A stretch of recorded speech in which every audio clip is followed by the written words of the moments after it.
Welcome to the Faith and Liberty Talk Show, where faith and liberty meet. Our host is Dave Garrison from Ohio Christian University, a longtime Fortune 100 company top executive and a former U.S. congressional candidate from Texas. Our goal for the Faith and Liberty Talk Show is to give you an opportunity to listen to interviews and discussions with significant authorities and experts on subjects related to Christians engaging in the civil and political arena. The mission of the show is to give you real information and not sound bites that you can really use. We have a website for the show, faithandliberty.org. At this website, you can obtain more information about the show, our guests, subscribe to our newsletter, and become a friend of the show, and like us on our Faith and Liberty Facebook page. You can also access all of our previous shows. Please keep in mind that the Faith and Liberty Talk Show exists only with the generosity and support of our listeners. If our show is of value to you, we would appreciate you visiting our website, faithandliberty.org, and donating to the show. Now, let's begin today's show. Thank you for joining us.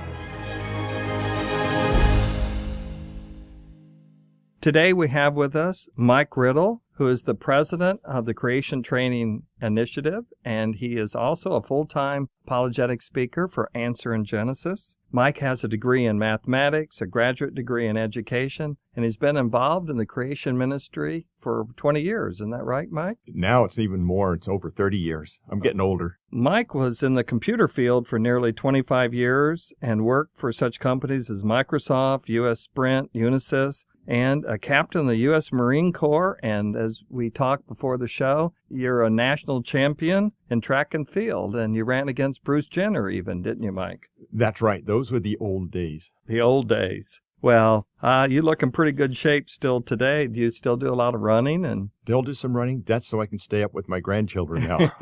They're getting faster than me. Well, listeners, Mike and I were trading grandchildren stories before the show began, and I can usually top anybody because I have 17 grandchildren, and Mike, you have 6 very cute ones. Few cute ones. Okay. Well, grandfathers and grandmothers, we have to talk about our grandchildren. Let's just jump right into a couple of immediate questions, Mike. I know that you've been with Answers in Genesis, but what brought you to that with a business background and military and sports? Actually, the day I became a Christian at age 30, that was my desire. And I'd never read the book of Genesis at that point. I was a non-believer until age 30.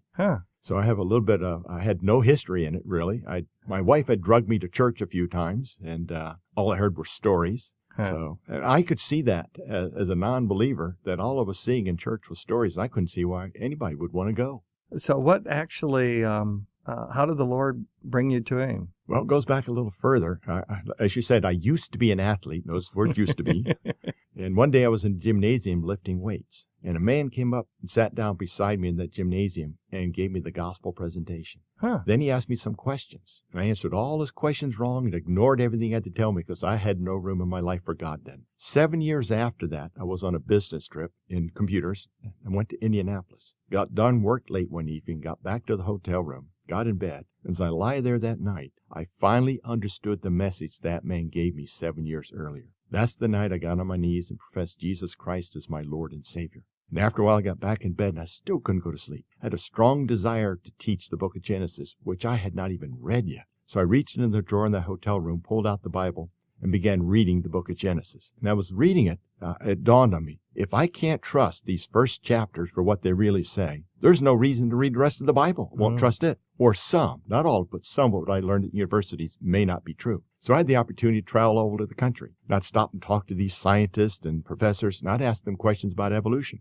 I soon found a pattern to their answers. They had a lot of wonderful stories, but none of them could directly answer my questions. So I thought to myself, here's these people that tower above me in intelligence, cannot answer my questions about evolution. So why should I believe it? Yeah. Because when I turned to the Bible, I not only found the answers, but I found something very important, hope for my life, something evolution could never offer. But you know, it doesn't stop there. God is wonderful. Several years ago, my wife and I were on a 6-week speaking tour throughout the southeastern states. 6 weeks every day in one or more churches. And we stopped in one church in Jacksonville, Florida. And that night we were staying with the pastor. And after we got there, I sat across from this pastor and we began talking. We talked about the Bible. We talked about creation. Then we started talking about some other things we had done. We found out we had both been in the United States Marine Corps. So we get an instant bond there. Yeah, sure. So all you guys in the Marine Corps do that. Yes, we do. So we started reminiscing where we'd been stationed, found out we had both been stationed at Quantico, Virginia, a large Marine Corps training base. So we talked about that. Then we found out we had both been stationed at Yuma, Arizona, a small Marine Corps air missile base. So we talked about that for a while. And as we continued to talk, he sat back in his chair and stopped talking. He looked right at me and he said this: "I remember you. You remember me? 27 years ago in a gymnasium, I gave you the gospel presentation. God brought us back together again." What an amazing story. That man did what he was supposed to do, what all Christians are supposed to be doing. Don't go worry about changing anybody's lives. We can't do that. Our job is just to give the truth. So what a great example God brought me. That's amazing. Now, let's jump into Answers in Genesis, and I appreciate that testimony. And we ask all of our guests, I don't care if they're presidential candidates or what, a little bit about their spiritual journey. And almost all of them can point to some individual who just followed God's will and shared the gospel with them. Tell us a little bit about the mission of Answers in Genesis. Well, Answers in Genesis is a critical ministry. It really has opened up the eyes of many people. It's getting the information out there. It's educating people all across the country and around the world to the truth of God's Word, that we can actually stand on the authority of His Word starting in the very first verse. So they send speakers out all over the world to teach and speak on creation. They have many resources, more than you can imagine, number of resources from children, basic children, all the way up to the heavy-duty scientists, both in the Bible and sciences. So they have lots and lots of information. And Ken Ham, I still think he's probably one of the best, if not the best speaker out there anywhere on why this is an important issue. Mm-hmm. And many churches don't see it. But the whole gospel rests on what happened in those first 3 chapters of Genesis. And Ken is a master, and he trains the other people to speak like that too. Not that they have to be Ken Ham, right? But he trains people on how to make this, why this is an important issue, and how you can give that to other people. Well, I think there was quite a highlight because of the Bill Nye, Ken Ham debate, and I think a lot of people in America have now discovered who they are. Someone who, as I have, has gone to the Creation Museum down there. I guess it's in Covington, Kentucky, right? Petersburg, Kentucky. Petersburg, Kentucky. Right. It's 2 exits away from the Cincinnati airport, which is in Kentucky. Right. Go figure that. But so it's not very far from the airport right there, and it is a great museum. That's amazing. It takes a full day to go through that museum, and it opens your eyes to the glory of God and His creation. Well, the planetarium there is really unique and done in high definition. And we've interviewed Dr. Jason Lyle, who I know did part of that. And it's just an amazing place. You're also, I guess, the founder of a fairly new ministry, Creation Training Initiative. Tell us about that a little bit. Yes. Well, after being with a full-time speaker and writer and researcher for Answers in Genesis, Ken knew my heart was education. So we sat down and talked and said the best way to do this would be to branch off and start another ministry, but maintain being a speaker for Answers in Genesis. What that basically means is I don't have an office there and I don't get a paycheck, but I still get everything else. Hey, that's pretty yes. Quite a deal there. So we started this new ministry for the purpose of training others how to speak and teach on biblical creation apologetics. In other words, our verse is right out of 2 Timothy 2:2, where Paul is talking to Timothy, say, Timothy, now that I've trained you, you go out and do what I did, and you train others how to teach. Mm-hmm. It's called biblical discipleship. We need to replicate ourselves all over this country because we're vastly outnumbered. Well, in business, I think we call that train the trainer, isn't it? That's exactly it. We need more people who can speak and teach in our Christian schools and churches. Mm-hmm.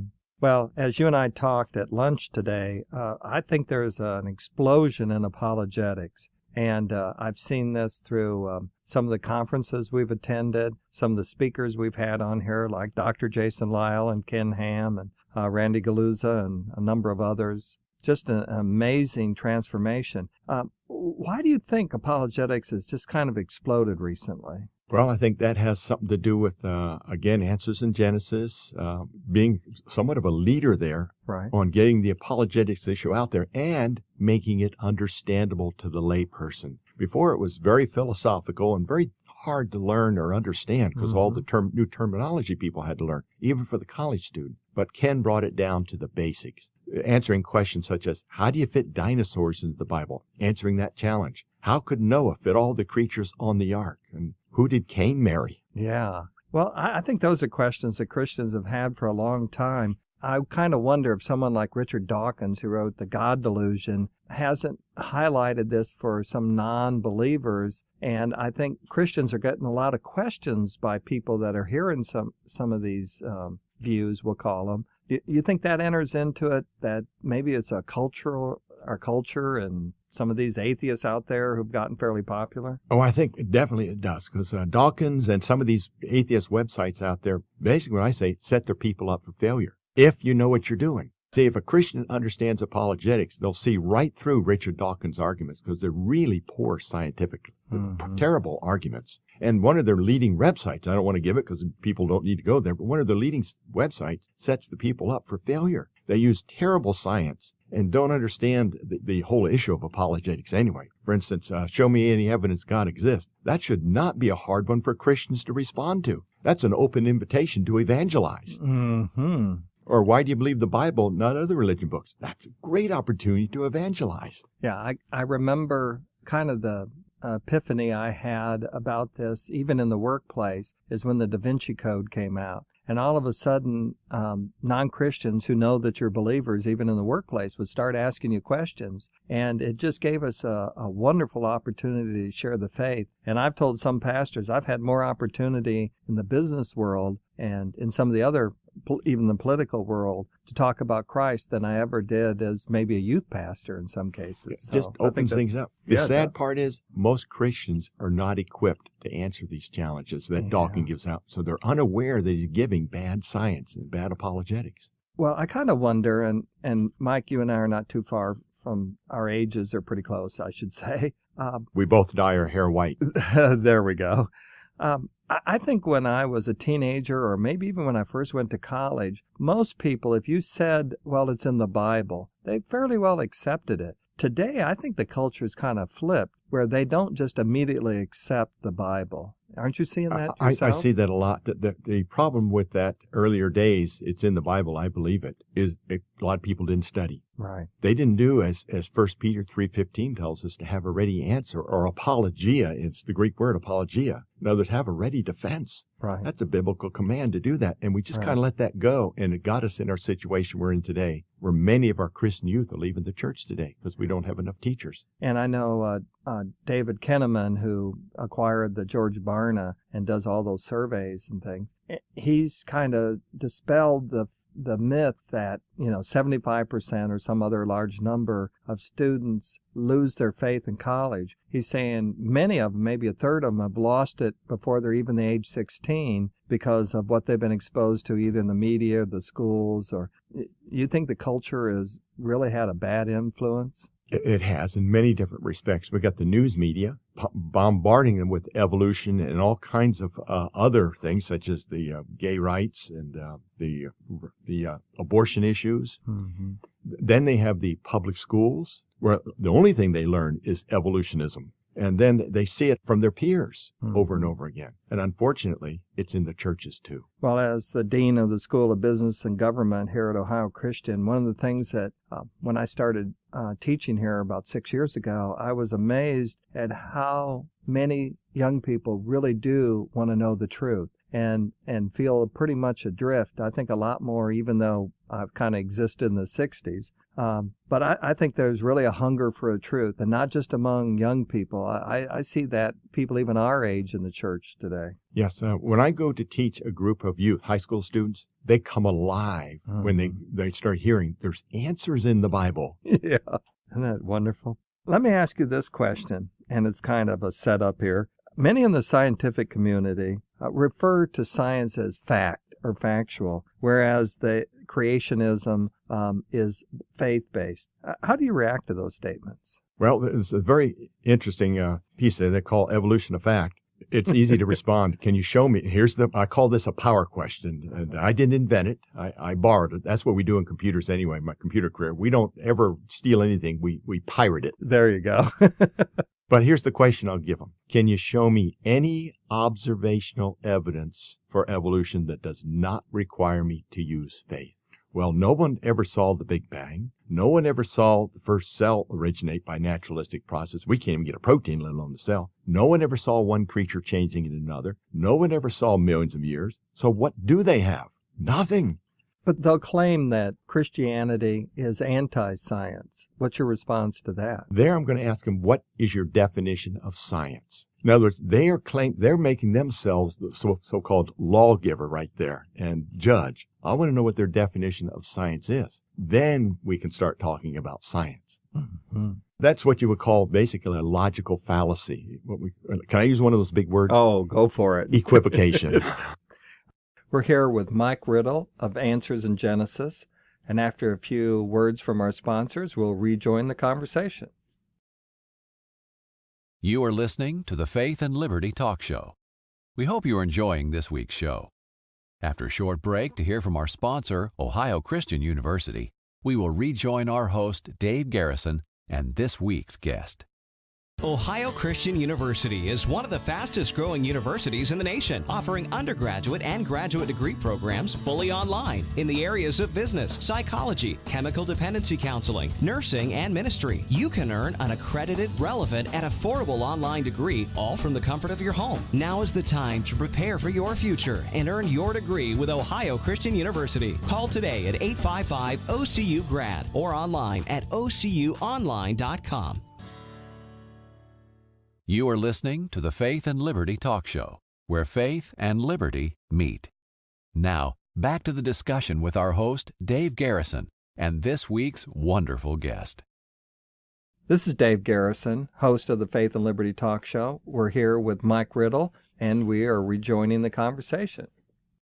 We've interviewed, as we mentioned, Dr. Jason Lyle with The Ultimate Proof. And for those of you that really want to get into the logical fallacies and how to spot those logical problems, that's a really excellent book. Most people do not consider the Bible as a science book. But when I talk to people like yourself and some of the other creationists, we kind of look at the Bible a little differently. How do you respond to that? Well, first of all, I will say it's not a science textbook, and we're glad, because what we always do to our science textbooks? Change them. Right. Fixing them. Wrong here. The Bible does contain a lot of science, and here's the great thing. The science in there never has had to change. Mm-hmm. For example, it says the stars are too numerous to count. That was long before we had modern astronomy. And guess what? They are too numerous to count. And there was a time when they thought they could count the stars, right? I always like to give a little test here, just to verify the Bible. Here's a homework assignment. It's a long one. Okay. Because what I want you to do for the next 100 years is count a star every second. You're only going to get over a little bit over 3 billion, but there's quintillions of stars out there, so they're too numerous to count. Yeah. The Bible even said, almost 3,000 years ago, the earth was round. There's the science. There's many areas of science in the Bible that have never had to change. And you and I talked about this before the show and kind of laughed at it. How do most evolutionists, or whatever kind of scientists we'll call them, explain the origin of life? And what's our response to that as believers? That's one of my favorite topics to do.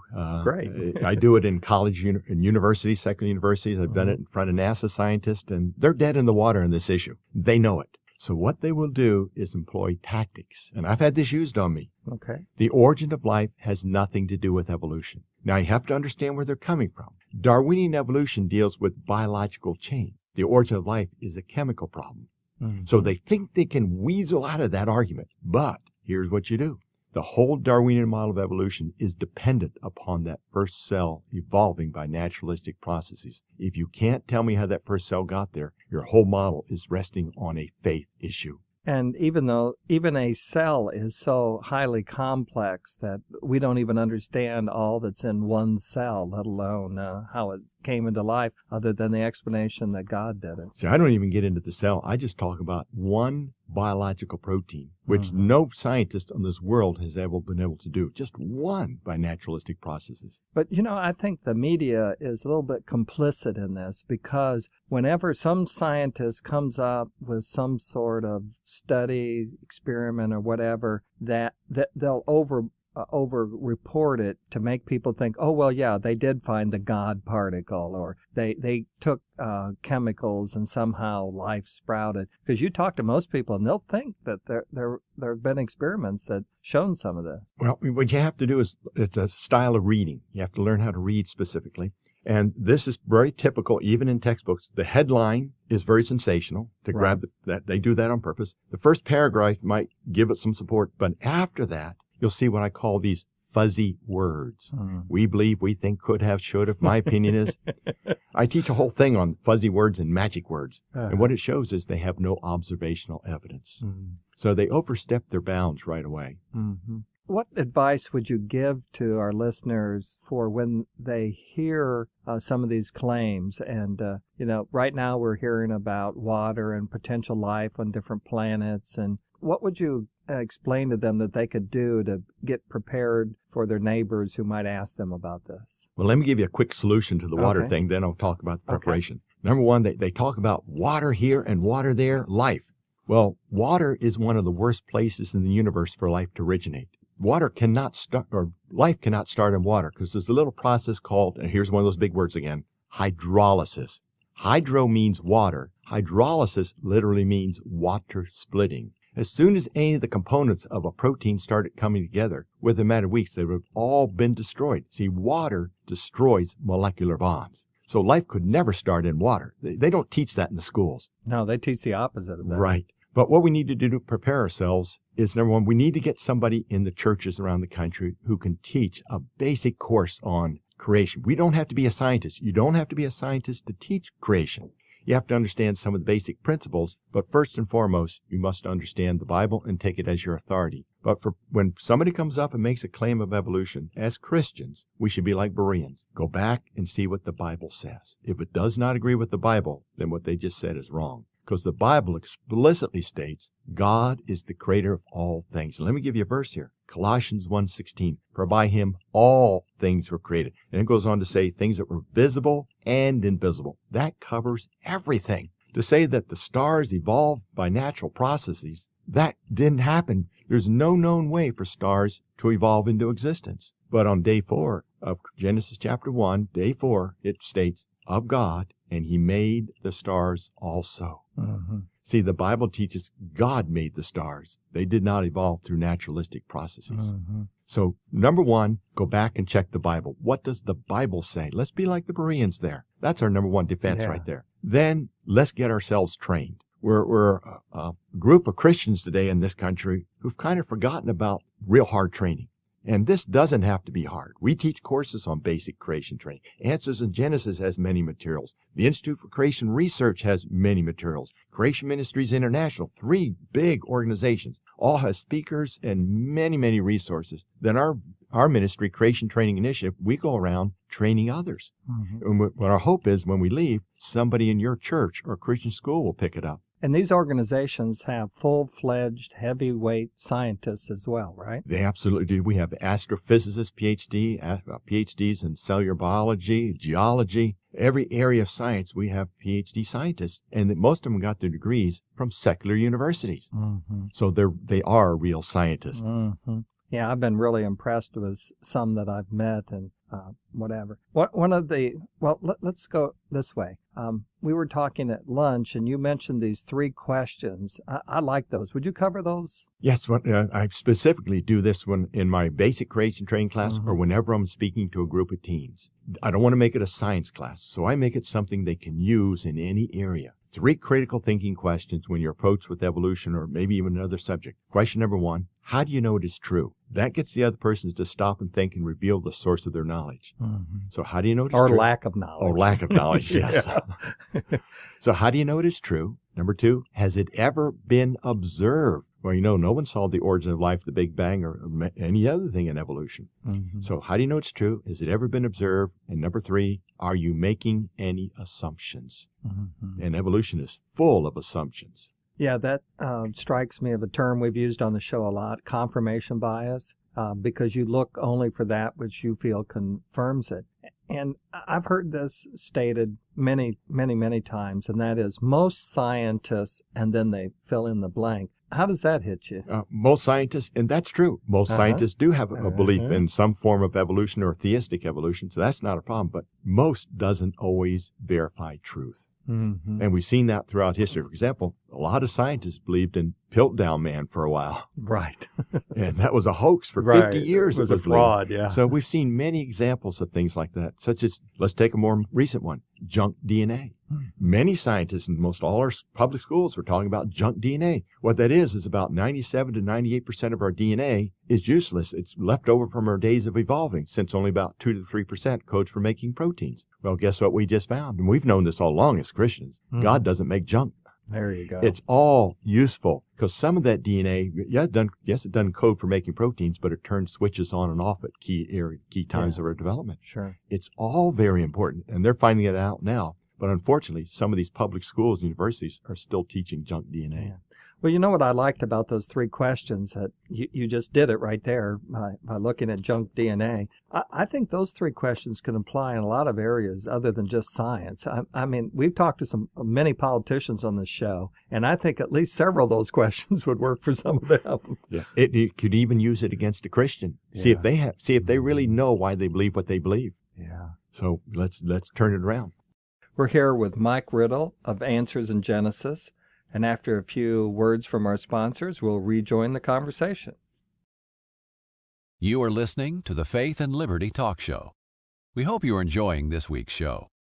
After a short break to hear from our sponsor, Ohio Christian University, we will rejoin our host, Dave Garrison, and this week's guest.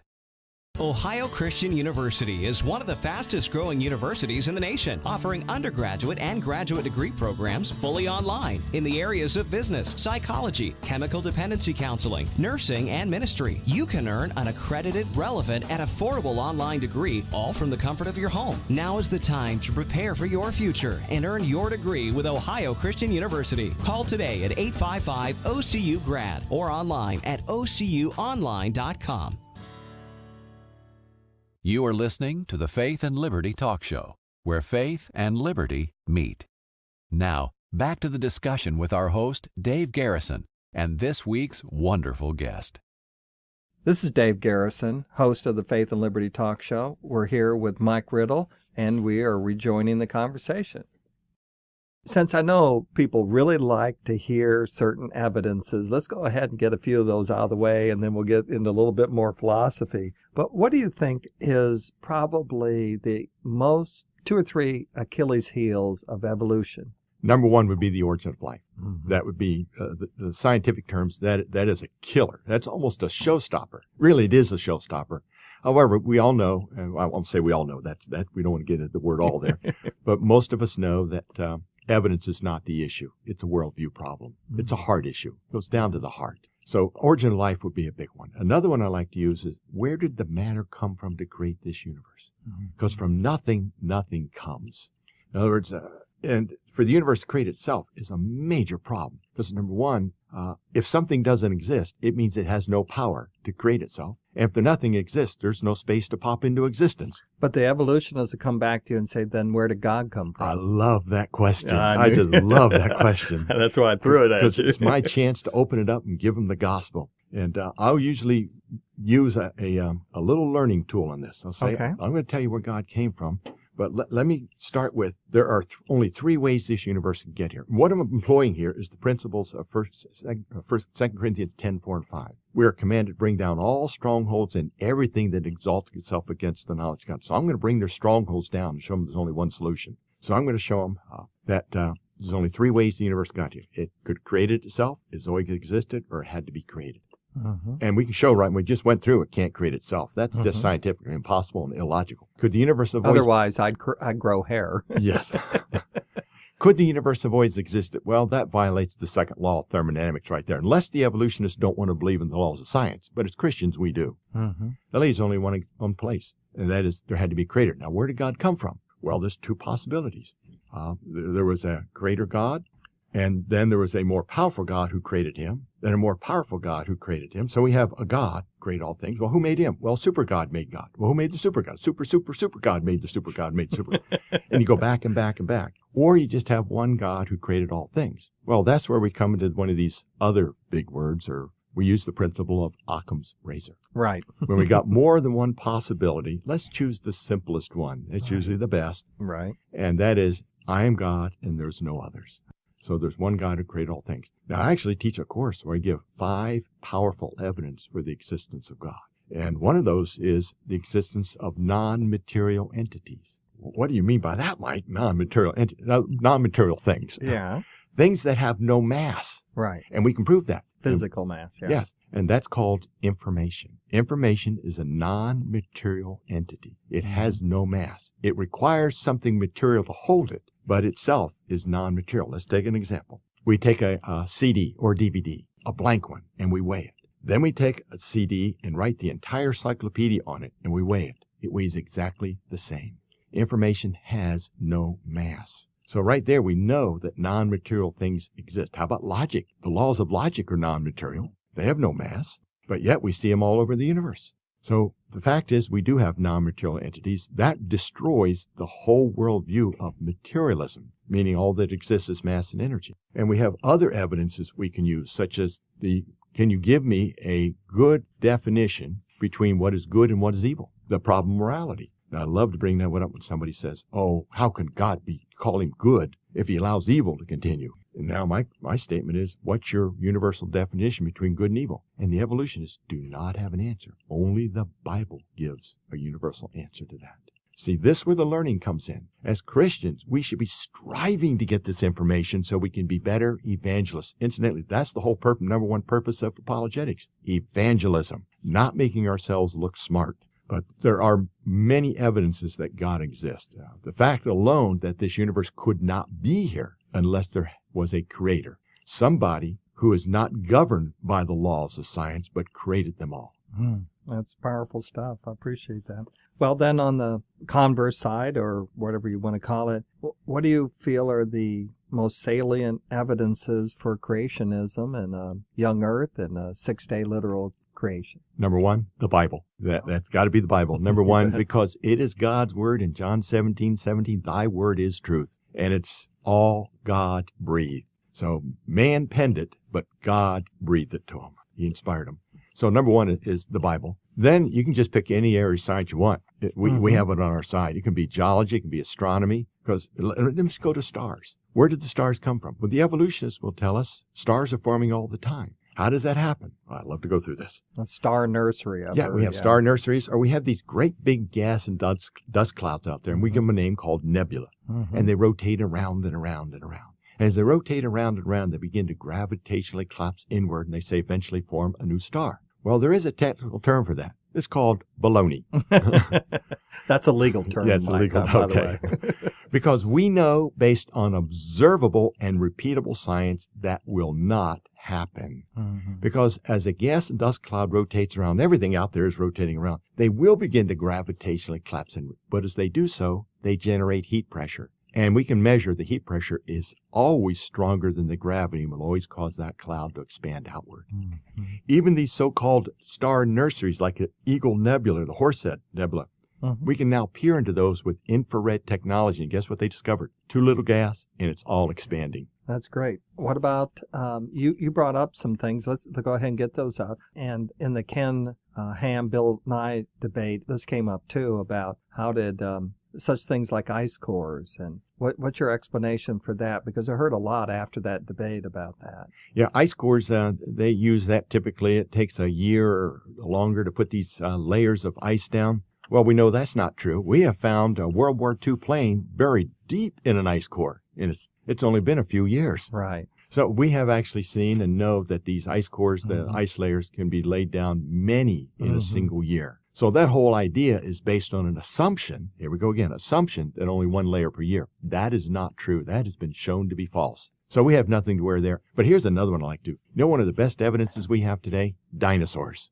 Okay, go ahead. See, the evolutionists, that's one of their main tools to detract our children away from a belief in the Bible, is saying dinosaurs evolved into existence 220 million years ago and died out about 65 million years ago. As Christians, if we accept that, we have a major problem with God's Word, because that clearly teaches death and decay before sin. If there were millions of years of death and decay before sin, then what did God just call very good? He called death and decay very good. And why did Jesus have to go to the cross if there was already death and decay out there? So it's major problems right there. But we know that's not true 65 million years ago. You know what we're finding on dinosaur bones today? And this is not creationists finding this. This is evolutionists finding this. We're finding soft dinosaur tissue on bones. We're finding proteins on bones, red blood cells, and other components still on these dinosaur bones. And carbon-14. Right. And here's the thing about carbon-14. All carbon-14, all datable carbon-14 should have decayed out of a fossil after about 80,000 years. That's the maximum you can date carbon-14 to, if it did work. But the fact that we're still finding carbon-14 in these dinosaurs shows very clearly they cannot be millions of years old, but only thousands. We're here with Mike Riddle of Answers in Genesis, and after a few words from our sponsors, we'll rejoin the conversation. You are listening to the Faith and Liberty Talk Show. We hope you are enjoying this week's show. After a short break to hear from our sponsor, Ohio Christian University, we will rejoin our host, Dave Garrison, and this week's guest. Ohio Christian University is one of the fastest growing universities in the nation, offering undergraduate and graduate degree programs fully online in the areas of business, psychology, chemical dependency counseling, nursing, and ministry. You can earn an accredited, relevant, and affordable online degree, all from the comfort of your home. Now is the time to prepare for your future and earn your degree with Ohio Christian University. Call today at 855-OCU-GRAD or online at ocuonline.com. You are listening to the Faith and Liberty Talk Show, where faith and liberty meet. Now, back to the discussion with our host, Dave Garrison, and this week's wonderful guest. This is Dave Garrison, host of the Faith and Liberty Talk Show. We're here with Mike Riddle, and we are rejoining the conversation. All right, if this evidence is so persuasive, why don't scientists accept it? Why don't the scientists accept it? It goes back to the worldview again. It's a heart issue. Yeah. And that's why we get into the apologetics. We've got to get down to why are they believing what they're believing, down to the core issue. That's where the heart issue is. We can argue evidence all day long, and sometimes evidence is very good to have there, and it can break down strongholds. But we have to understand it's a heart issue. Yeah. Yes. And the ones that really bother me are people who have said they've lost their faith. And we're going to get a little philosophical now. And I've got a quote by Dr. Craig, William Lane Craig, and I'm going to read it to you and see what you think about it, because it jumped out at me, and it's fairly long. And listeners, I'm sorry to give you a long quote, but just hang in there with me.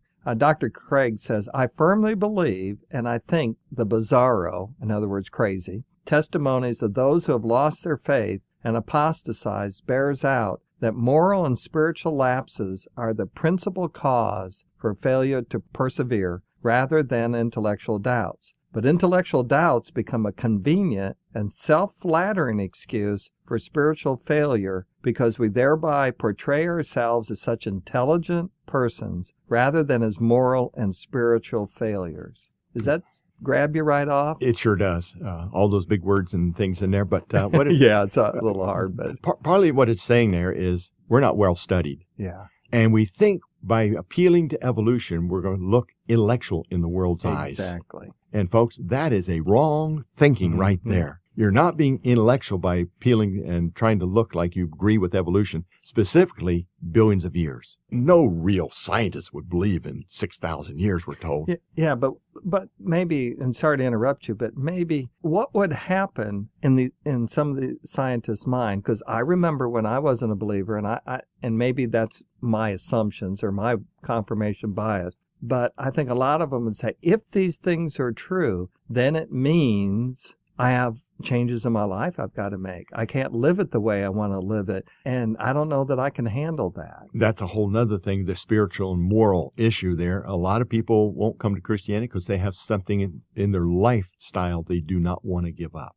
That could be another problem right there. And Christians, sometimes we're not perfect. Right. And we get into some things, and then we can start justifying it. Yeah. And sometimes when we start justifying it, we start looking for other worldviews. Maybe evolution is true. And it goes back to the Garden of Eden. Satan's tactics. I call them the 3 Ds. Deception, doubt, and denial. the world, many Christians are being deceived by a false philosophy called evolutionism. Notice the words I put ism there because that's what evolution is. It's really an ism. It's a faith.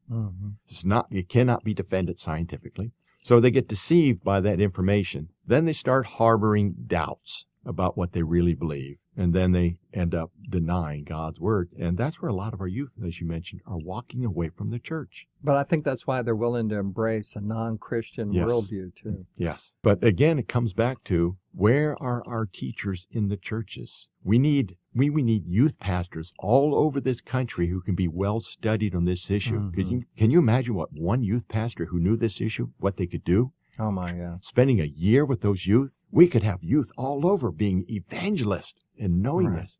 Well, we're sitting here today, of course, in our studios, the Faith and Liberty Studios here at Ohio Christian University. And one of the reasons I really enjoy this place is because we're highly involved in the students' lives. And kind of going with what you just said, it never ceases to amaze me, kids that are coming from Christian homes and have sat in churches that should have heard a lot of this are amazed when they hear some of these things here at the university for the first time, and sometimes they're actually angry, and they say, "Why didn't we hear this stuff when we were younger? Why didn't my peers hear this sort of stuff who are now not walking with God and whatever?" And it really is, I think, a lapse for us not to truly all study more and understand these matters, don't you? I do, and it starts in the home. The number one educator in a child's life is the home, the parents. But they don't have this information, so they're expecting the churches or the schools to do it, and most of our Christian schools aren't doing it today, or churches. That's why they need to get themselves into a good Christian university here. Yeah, I appreciate that. That's a great comment, and I believe that Ohio Christian is one of those places.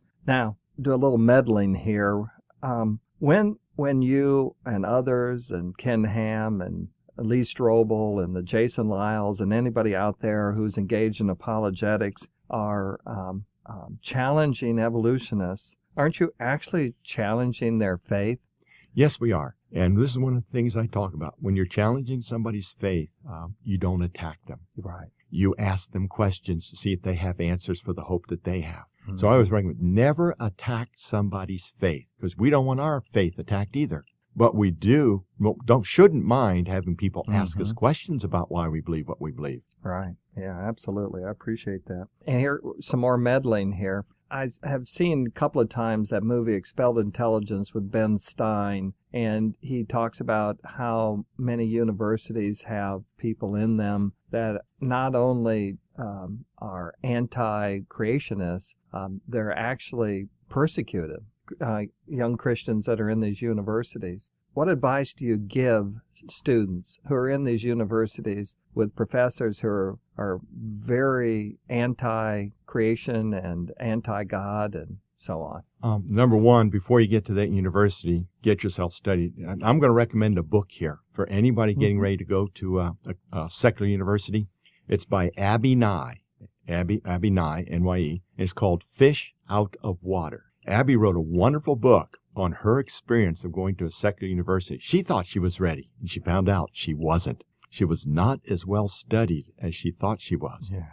Christians, you're going to run into a major problem when you go to secular university, and many of our students lose their faith before they enter the first classroom. It's called, and Abby talks about this, what's supposed to be Welcome Week, where everybody comes for a whole week and gets accustomed. It's not Welcome Week. It's Indoctrination Week.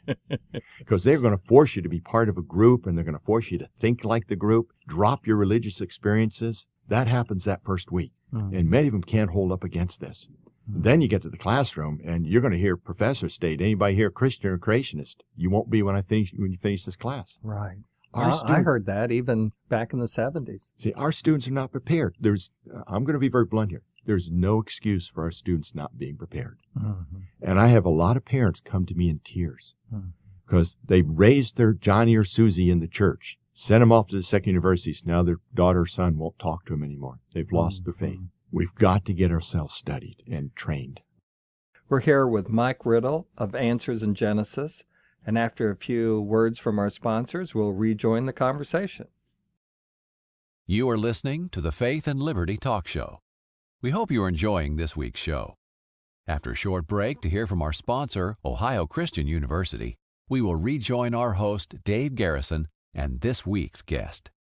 Ohio Christian University is one of the fastest growing universities in the nation, offering undergraduate and graduate degree programs fully online in the areas of business, psychology, chemical dependency counseling, nursing, and ministry. You can earn an accredited, relevant, and affordable online degree, all from the comfort of your home. Now is the time to prepare for your future and earn your degree with Ohio Christian University. Call today at 855-OCU-GRAD or online at ocuonline.com. You are listening to the Faith and Liberty Talk Show, where faith and liberty meet.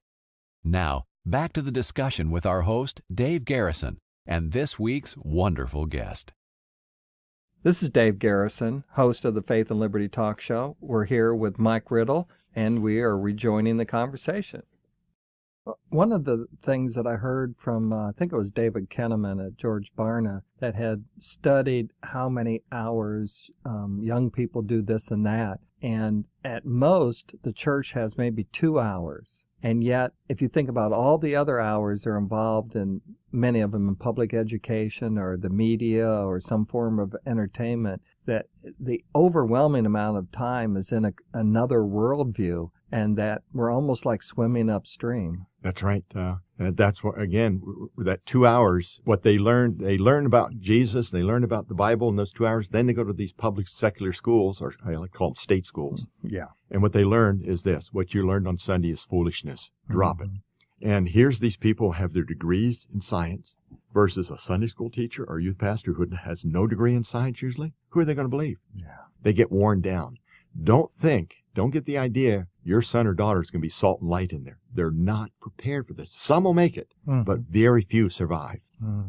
Well, I know you've talked about state schools, and I hate to mention this sitting here in a Christian school, which this does not apply to. I know that Ken Ham did a study of various Christian universities. And so when I was speaking at the National Homeschool Conference in Nashville a few weeks ago, the number one question I was getting from parents was, how can we help our son or daughter pick a good Christian school? What are your thoughts on that, Mike? Well, number one, you need to ask them some questions when you're talking to school. Ask them questions. And if they say they believe in creation, don't stop there. Because a lot of Christian schools do believe in creation, but it's not the same as what the Bible teaches. You need to ask them very pointed questions. Such as? Do you believe in a literal 6-day creation? Do you believe in a real worldwide flood? Those are two key questions to ask. And then, depending on what answer you get there, you can make a little bit more informed decision.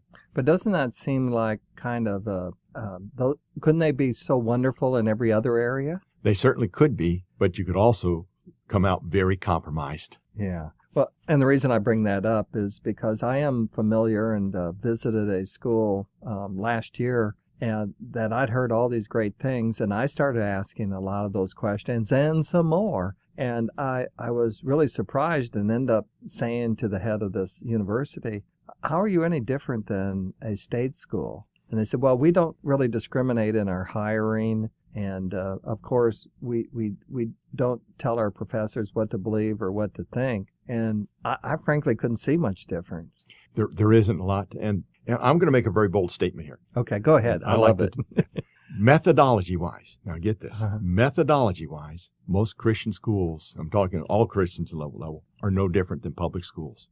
Because what we're mainly doing is what we call the cram it, flush it approach to education. Okay. What they're mostly learning to do is pass a test, then flush that information down. I go to a lot of Christian schools, and I've had some good ones where they were well-trained. But most of them, I go in there to the Bible class, and the teacher can't wait for me to challenge their students on creation. They fail every time. All they did was barely pass a test and forgot about it, never learned how to use it. Christian education has to be life-changing. In other words, it's not how much we teach, it's what we teach, can they use it? One of the things I tell in my teacher training classes is the first thing you have to do before you start a class is, what do you want your students to be able to perform or know when you finish this course or this chapter? That should be in all of our Sunday school courses, too. What do you want your students to be able to do or perform when they finish this course? The objectives, right? Right. That's what you call your terminal or your big objective right there. If you don't do that, then you don't know where you're going, and neither do your students. What do you want them to do? Just sit there and say, I had a wonderful time, or I passed the test? That's not the objective of Christian education. It's to build evangelists, life-changing, become more Christ-like. Yeah. And be able to use it. Well, that's why we require every course at Ohio Christian to have a list of objectives, and they're reviewed, and because of that very thing, because a lot of us have experienced secular schools and some Christian schools that maybe didn't live up to the best standard that failed in that area. So I appreciate that. I even noticed one thing. You're training to be a youth pastor. You had them training, learn how to teach. Yeah. I did an experiment for a while and took a lot of youth pastors out to lunch. And I said, you can choose where you want to go, and I'll pay for it. Wow. Because they don't make the big bucks. Right. So they could choose a nice place if they wanted to. Right. And I specifically asked them 2 questions. Number 1, do you know how to teach? Most every one of them said no. Then I asked them, what do you do with creation? Most all of them said, we don't know what to believe about it. What a shame right there. This is where the battle is being fought. Right. It's at the beginning. See, the atheists know they really don't have to attack Matthew, Mark, Luke, and John. They know if they attack the foundation, the whole thing crumbles. So that's why the battle's here. And if you're not in the battle, where are you? Yeah. Well, I think we kind of got lulled into this position years ago. And a lot of us, maybe your age, my age, we just kind of think the world is the way we think it is rather than the way it is. And that's why I've been really amazed that most of the best students we have here at Ohio Christian have come out of home schools. And I think that's because of the accountability that they have and the discipline that they have. But also, I think a parent is naturally equipped to teach. Yes. I don't know. What do you think? I agree with you. I'm a strong advocate of homeschooling. I think it's the very biblical way to do it. I'm not going against Christian schools here. No, nor am I. No, and I also understand there's times where you're going to have to send your children to public schools. Absolutely. I agree. Cost and maybe a single parent family. Right. So there are times. Right. But as parents, we still have our duty to educate and bring those children up in the way they should go. Yeah, my wife pointed out a car the other day, and on the bumper sticker, it says, I'm a dad, I break for a lecture. And I loved that. I thought it was great. My son had years ago bought me a coffee cup that said something very similar. And our kids, when we asked them, what was your childhood like? And they said, all we did was visit museums, and Dad always pointing out different things that we needed to learn. And I know who you're talking about there. I'll bet you do. That's great. We have interviewed Jason Lisle on the show twice. One of my favorite quotes from him is, the Christian worldview alone allows us to have knowledge of science, of logic, and of morality in a way that is non-arbitrary, and in a way that is self-consistent, and is the only worldview that will do that. You can either be a Christian or be irrational. I agree 100%. The Christian That's a pretty strong statement. It is a very strong statement. In other words, without God, we can't do anything. And as Christians, we should know that. Every breath of our life is a gift from God. Amen. So that's a self-evident thing, what Jason said right there. And I go even further. I say, you want the proof of God? I'll give you one verse. In the beginning, God created the heaven and the earth. Yeah. That is the proof that there is a creator God. Well, I've been reading How Then Should We Live by Francis Schaeffer, and the section that I've been reading the last week or two was all about these famous philosophers. And one of the things that was remarkable about them is how many of them either committed suicide or ended up in severe mental issues. And it's the irrational. There was no meaning to life to them as they got to some point in their life. And that's why that quote stuck out to me. Don't take that as if you become a philosopher today, you're going to have an early departure. No, but one of the other things... that's because they didn't believe in Creator God. Right. And so they felt hopeless. Yes. They had no hope. And in other words, they couldn't find the answers. Right. There's no real answer to what's the difference between good and evil if you don't believe in a Creator God. Absolutely. Well, maybe our political parties need to consider that as well. But I guess I'm preaching now all of a sudden here. Another thing Dr. Lisle said to me on the show was that belief without a reason to believe is not logical. The Bible tells us we're supposed to have a reason for what we believe and be able to give it to others too. And isn't that the purpose of those 3 questions that you Yes, brought it is. out? Yes, it is. Is to identify that it's neither logical and they don't have a belief, but also for Christians to figure and understand. Yes. You know, I'm not sure what I'm asking you, but It goes right in there with 1 Peter 3:15, we have already answered. And here's another one I love, Jude 3. Now, don't go looking for which chapter. There's only one chapter. that's right. Jude 3, verse 3, uses one of the strongest words in the Bible, Okay. contend. It's where we get our word agonize. Mm-hmm. In other words, we are told to agonize over our faith, Yeah. not just take it lightly. Right. I believe it. God said it. I believe it. That settles it. That's not what God taught us to do. He gave us 3 pounds between our ears, There we go. and we're supposed to use it. Mm-hmm. And he gave us the Great Commission, and that goes for everything. Go ye therefore and teach all nations. Make disciples. We should be out there evangelizing everywhere. We should have in churches somebody there who's teaching all of this information. How to be a better evangelist. We have a whole course called Advanced Apologetics. You know what we advertise it as? The next step in evangelism. How to talk to any PhD scientist and not have to know the science. You know, something that bothers me, and I'm not 100% accurate what I'm going to say, but it seems like a lot of Christian universities and colleges don't really have a science major. A lot of them don't, and I see that. That I can understand that. I don't. You tell me why. They're just for maybe a 2-year college for getting Okay. an associate's degree in All right. Bible. That's where a lot of them are. And I wish we had more that had science departments, and that's an issue of finances too. They don't have the finances because you have to have not only the science course, but you want to make them credible science classes. Right, You don't right. want to water them down. Then you got all the labs and all the materials for the labs. Yeah, that it's gets very costly. expensive. And the time- insurance for having labs is unbelievable, by Sure, the way. blowing things up. Yeah. But so those become a factor in there too. Mhm. But we don't have that many that have the rigors that the world has for get their classes. Not that they're teaching Mhm. correct information, but a lot of times the rigors are right there. But shouldn't we as believers love science more than anybody? Absolutely, because What we call science. who created all the scientific Yeah. principles? God did. So Yeah. don't shy away from science. Science is good. It Mhm. brings out more of who our Creator God is and the amazing things He's done. And a lot of people, I think, shy away from science because they think it's too complicated. What do you say to those people? Generally, it becomes too complicated in their mind because they had a poor teacher somewhere. and see, biology should be a very fun subject to have, but it can be very dry, very boring, and it can be cumbersome, trying to memorize everything. It doesn't have to be that way. For example, I hated history until I got to the 10th grade. I had a wonderful teacher who knew how to teach real history and just made it come alive. Since then, I've been fascinated with history. See, we need people out there who know how to teach science. Don't do it the way you necessarily learned it. Be a little more creative. And again, make sure your students know what they know. Don't just get them in there to pass a test. That's not education. It's a That's part of for it, sure. but it's really not all of education. Yeah, we talk about it here at Ohio Christian. We don't want to be the sage on the stage where all we're doing is lecturing and expect them to understand. So we try to give them as many hands-on, real-world experiences. And one of the objectives, and you and I hadn't talked about this before the show, but we only hire professors who have been successful at doing what they teach.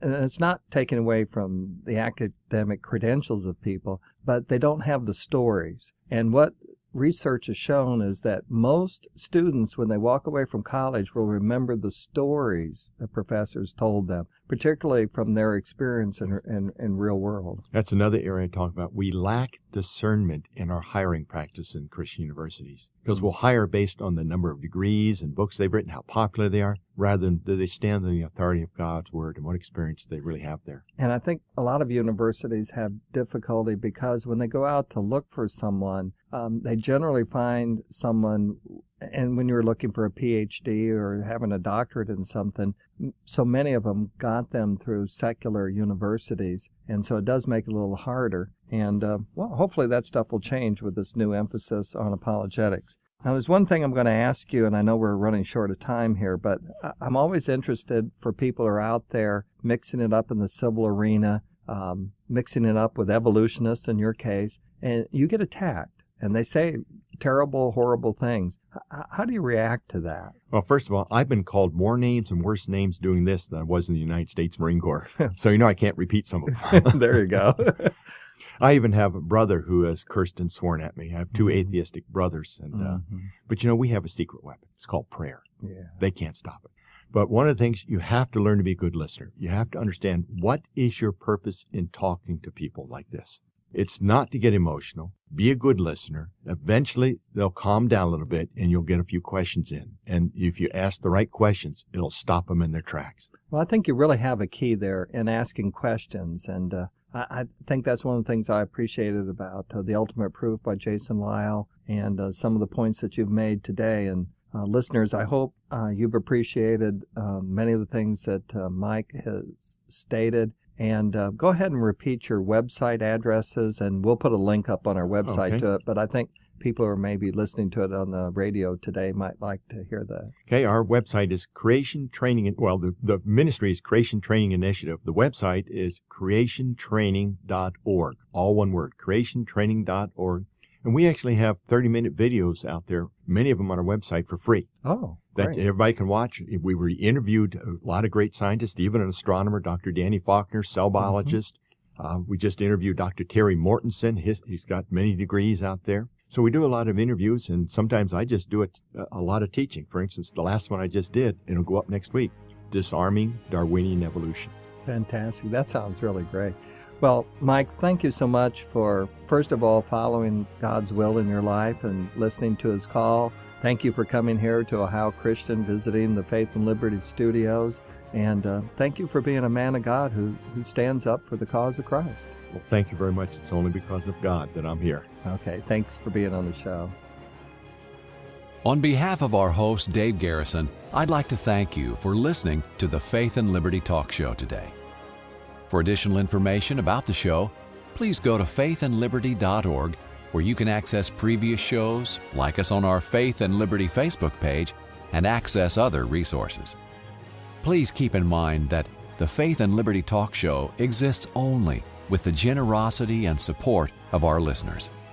If the show is of value to you, we would appreciate you visiting our website, faithandliberty.org, and donating to the show. The opinions and comments represent the views of our speakers and may or may not represent the views of Ohio Christian University. May God bless you, and thank you for listening to our show.